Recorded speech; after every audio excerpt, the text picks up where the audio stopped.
que les voy a dar yo. Me presento, soy el doctor Carlos César Ramírez Sosa, soy jefe de trabajo práctico de Introducción al Derecho.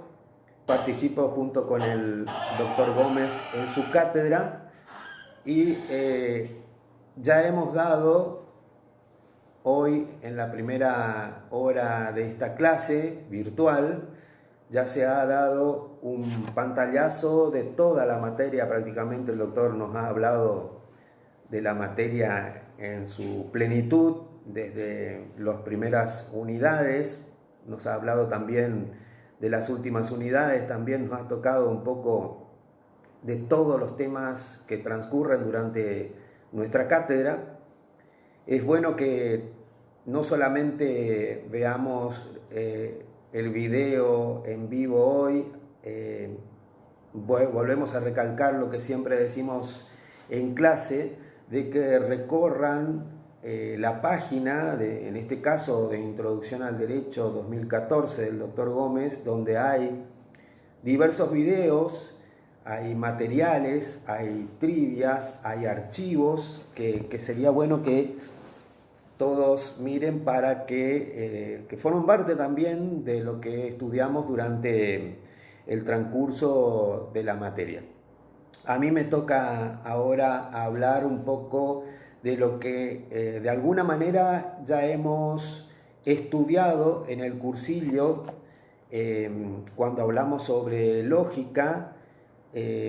Acuérdense que en el cursillo hablábamos de aquellas argumentaciones correctas o incorrectas, pero que en definitiva lo que se buscaba como fin u objetivo último era la búsqueda de la verdad, que las proposiciones sean verdaderas, porque si las proposiciones se transformaban en proposiciones falsas, que eso podrían depender de la propia estructura, de alguna falsedad que existiera en alguna de sus partes, obviamente que vamos a estar frente a lo que nosotros denominamos falacias. La verdad es una parte importante de lo que nos toca hablar hoy, que es el conocimiento.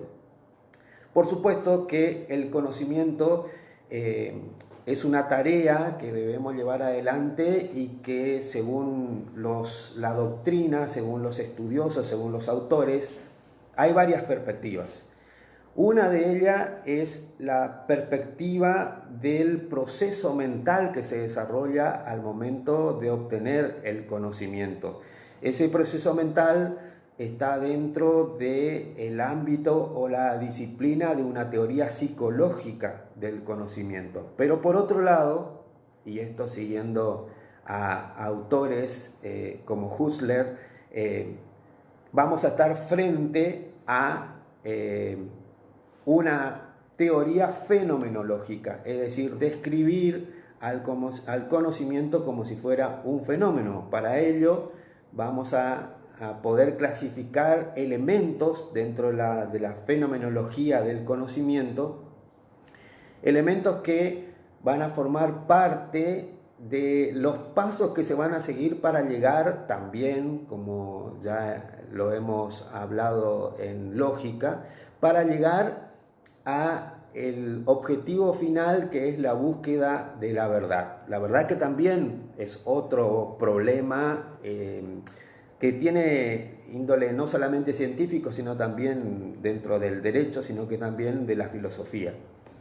Pero siguiendo a la teoría fenomenológica, el conocimiento tiene el elemento del sujeto cognoscente, es decir, el sujeto que va a conocer, el objeto conocido o a conocer, la relación que existe entre el sujeto y el objeto es una relación irreversible, es decir, el sujeto no puede transformarse en objeto ni viceversa. Luego vamos a tener otro elemento que es el pensamiento, que es la actividad mental que realiza el sujeto al momento de enfrentarse con el objeto. El objeto lo que hace es imbricar sus cualidades esenciales en el pensamiento, en la mente del sujeto, y la relación entre el pensamiento y las cualidades esenciales del objeto, esa relación tiene que ser verdadera, nos va a dar el último elemento, que es la verdad. Obviamente que cada uno de los elementos van a tener problemas. De hecho, se entiende que el único sujeto que puede conocer, el único ser, es el ser humano hasta ahora, por lo menos es lo que se entiende de los diversos autores, que es el único sujeto que puede conocer. Por otro lado, la relación es irreversible porque el objeto no puede conocer al sujeto.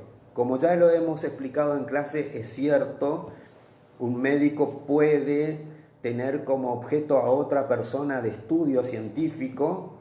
El psicólogo, por ejemplo, puede tener como objeto de estudio a otra persona, pero lo que está estudiando es a la persona como objeto, y en este caso, por ejemplo, el psicólogo va a estudiar la conducta, la personalidad de la persona. Por lo tanto, va a haber uno de los sujetos que se va a transformar en ese momento en objeto de estudio. Por lo tanto, vuelvo a reiterar, es irreversible. Siempre va a haber un sujeto y siempre va a haber un objeto en este camino del conocimiento, en este camino del saber. Por otro lado, también hay una relación entre el pensamiento y el objeto. Como ya les dije, tiene que haber una coincidencia que debe ser total. Y por eso quiero hacer hincapié en esto, porque va a haber problemas luego con la verdad. Esa coincidencia debe darse en las cualidades esenciales del objeto. Es decir, el objeto debe representar totalmente en el pensamiento cuáles son sus verdaderas cualidades. En el curso específicamente hablando en el curso de lógica, tanto en sede central, en las clases que dimos, como en introducción al derecho, aquí en la extensión de Santo Tomé, explicábamos o preguntábamos, hacíamos un ejercicio de tratar de identificar cuáles son las características esenciales de una silla, y la verdad que entrábamos en diversos problemas que tienen que ver con la filosofía, de determinar cuáles son las características esenciales de un objeto, cuáles son las características esenciales de una persona, de un ser humano, etc.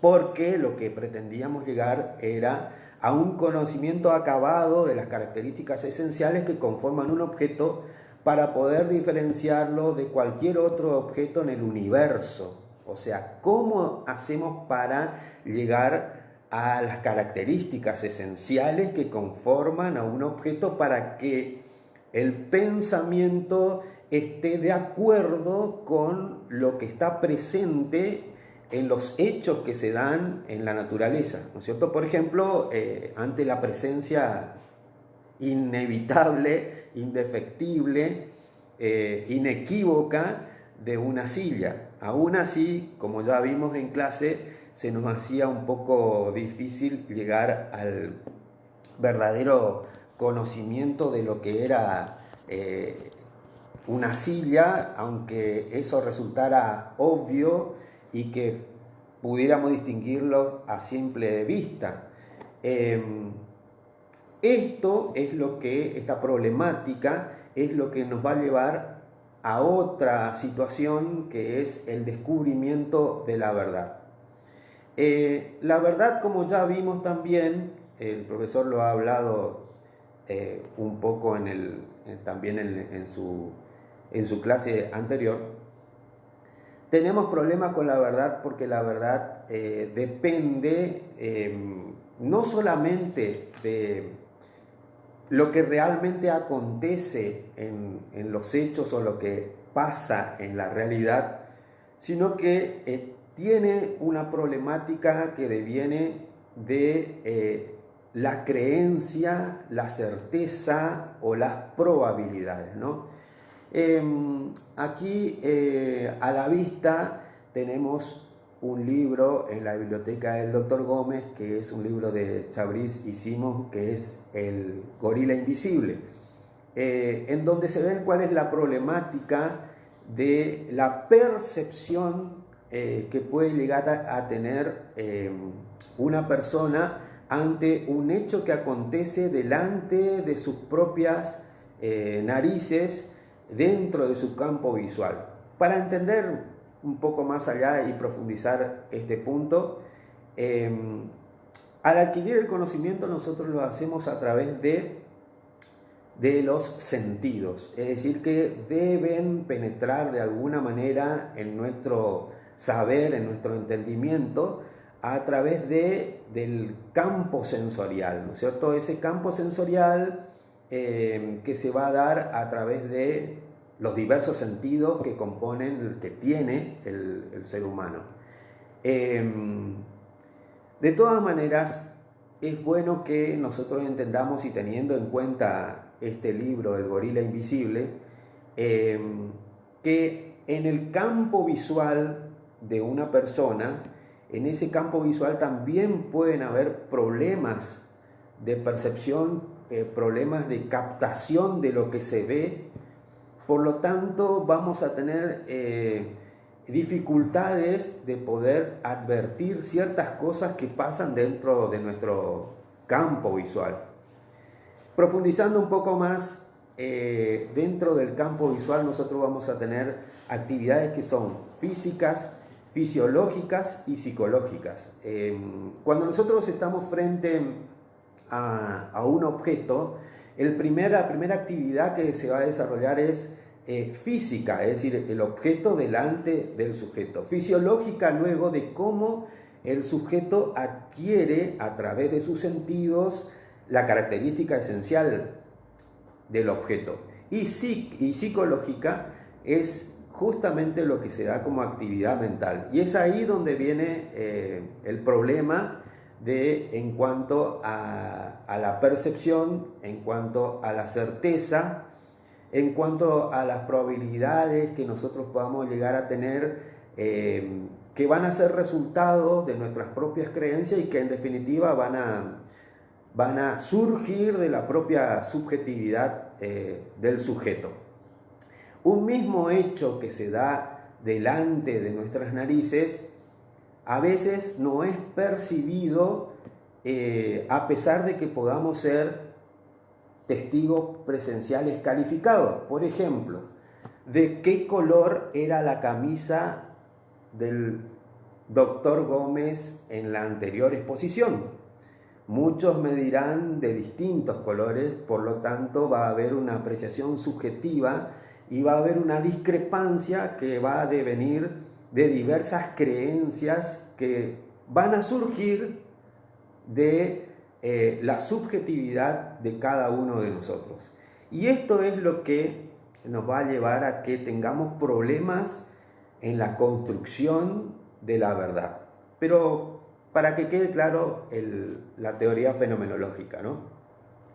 Va a haber un sujeto, va a haber un objeto como elementos, va a haber la actividad mental que es el pensamiento y la construcción de la verdad. También, a su vez, vamos a tener una clasificación de distintos saberes.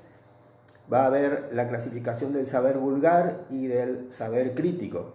El saber vulgar es el saber que con el que nos encontramos diariamente. Es un saber espontáneo, no posee ningún tipo de métodos, por lo tanto es ametódico. Es asistemático porque no está ordenado ni está jerarquizado, y es absolutamente incierto porque no hay forma de comprobar, no hay una comprobación buscada por el sujeto en cuanto a cómo se desarrolla esa actividad o cuáles son los componentes. Por ejemplo, el uso del control remoto para encender un televisor, el uso del celular, ¿no es cierto? ¿Cuáles son los componentes que componen a este aparato altamente tecnificado? Entonces, lo que sí sabemos es, por saber vulgar, que pareciera ser que el botón verde es para encender y el botón rojo es para apagar. Entonces, eso es saber vulgar. También es bueno entender que, por lo que dije recién, hay conocimientos altamente tecnológicos que con el tiempo se van volviendo saberes vulgares. Por otro lado, nos vamos a encontrar con el saber crítico. El saber crítico a su vez se divide en ciencia y en filosofía, ¿no es cierto? Como dos grandes ámbitos o disciplinas del saber crítico que comparten características. Estas características, por supuesto, que son totalmente contrarias a las características que componen al saber vulgar. El saber crítico es un saber buscado, es un saber cierto, es un saber que es metódico, tiene sus métodos, es un saber sistemático, es ordenado y tiene un alto grado de certeza o es un saber cierto.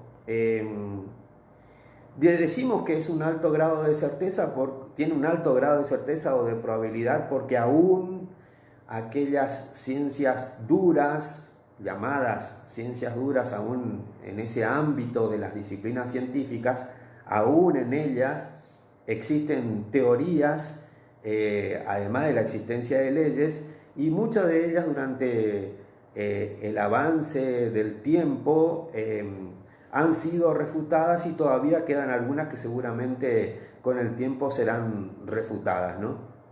Pero en principio las características son comunes tanto a la ciencia y la filosofía. De todas maneras, hay una diferencia conceptual entre lo que es ciencia y lo que es filosofía.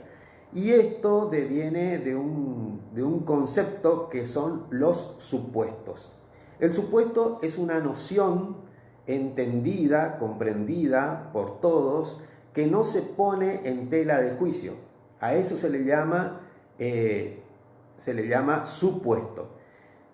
La ciencia parte de supuestos, es decir, de nociones preexistentes que no ponen duda, mientras que la filosofía hace de su objeto de estudio también aquellos presupuestos o nociones que la propia ciencia las tiene como ciertas. Por ejemplo, las cuestiones que tienen que ver o la problemática filosófica del tiempo, del movimiento, de la distancia, son cuestiones que desde el punto de vista científico son presupuestos, pero que la filosofía hace de ellos su objeto de estudio. Como nosotros también lo vemos, y esto es parte del conocimiento, esto vamos a encontrar en el libro del doctor Gómez, vamos a encontrar en la revista número 8 de la Facultad de Derecho, vamos a ver que a su vez, y también lo dice Mario Bunge, hoy el profesor también habló sobre Mario Bunge, que falleció hace poco tiempo, en febrero del 2019, creo, 2020, febrero del 2020, escribió un libro sobre ciencia, metodología y filosofía, en donde también hace una clasificación sobre las diversas disciplinas que son parte de la filosofía general. Dentro de ellas nos vamos a encontrar con la epistemología, con la lógica, con la teoría del lenguaje, con la historia de la ciencia y de la filosofía, con la psicología, todas ellas tratando de entender y comprender qué es el saber y qué es el conocimiento. También nos vamos a encontrar con una disciplina que es muy importante para nuestra materia, que es la teoría general del derecho, que es la que se ocupa del estudio de los conceptos fundamentales del derecho. Esta disciplina, que forma parte de la filosofía del derecho, es bueno que la tengamos en cuenta y que sepamos de qué se trata, dado que forma parte del programa de nuestra materia. La teoría general del derecho se ocupa, como ya hemos visto, hoy también el profesor habló sobre ello, sobre los problemas del lenguaje, ¿no? Y tratar de dilucidar esos problemas del lenguaje y crear conceptos fundamentales básicos para nuestra materia. Bueno, más o menos hemos dado un pantallazo general sobre la materia. El profesor Gómez ya ha hablado sobre la materia. Hemos hablado también sobre el conocimiento y las distintas clasificaciones del saber dentro del fenómeno jurídico.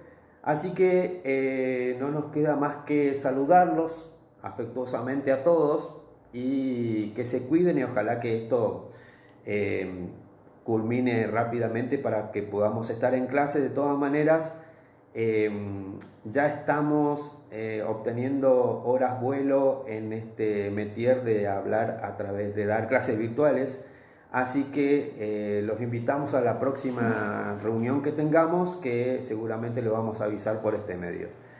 Muchísimas gracias.